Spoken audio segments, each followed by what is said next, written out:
6h-9h, France Bleu, Normandie matin.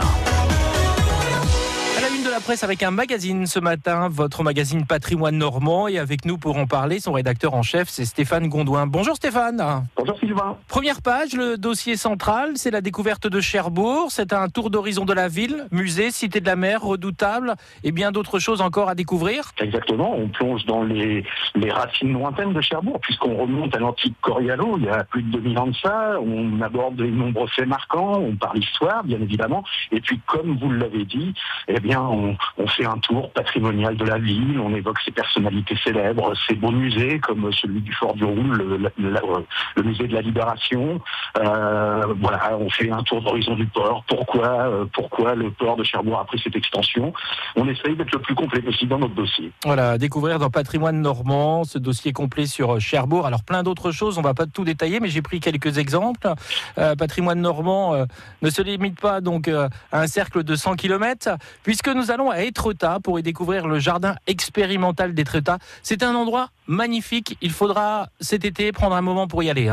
Incontestablement. Alors c'est une création contemporaine, mais qui se veut un hommage aux impressionnistes en général et plus particulièrement à l'œuvre de Claude Monet. Alors ce jardin suspendu, puisqu'il est en haut de la falaise d'Amont, il est accroché à flanc de montagne comme ça, avec un balcon magnifique sur ces fameuses falaises avec ses arches.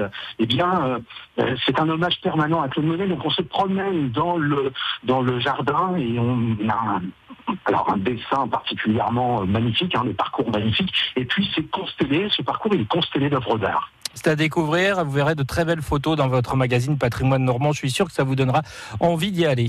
Bien, justement, vous parliez d'impressionnisme, on va s'arrêter pas très loin, Honfleur, berceau de l'impressionnisme. Alors Honfleur, c'est une ville qui joue un rôle capital dans la naissance de l'impressionnisme, puisque c'est la patrie notamment de Dubourg et d'Eugène Boudin, qui est le premier maître de Claude Monet. Et puis, c'est un endroit où il y a eu pendant des années et des années les fameuses rencontres de la ferme Saint-Siméon, donc une espèce de ferme auberge champêtre avec une cuisine de terroir, mais où se réunissaient les grands maîtres de l'impressionnisme, Monet, Yonkin, Boudin, bien évidemment, le Honfleurais.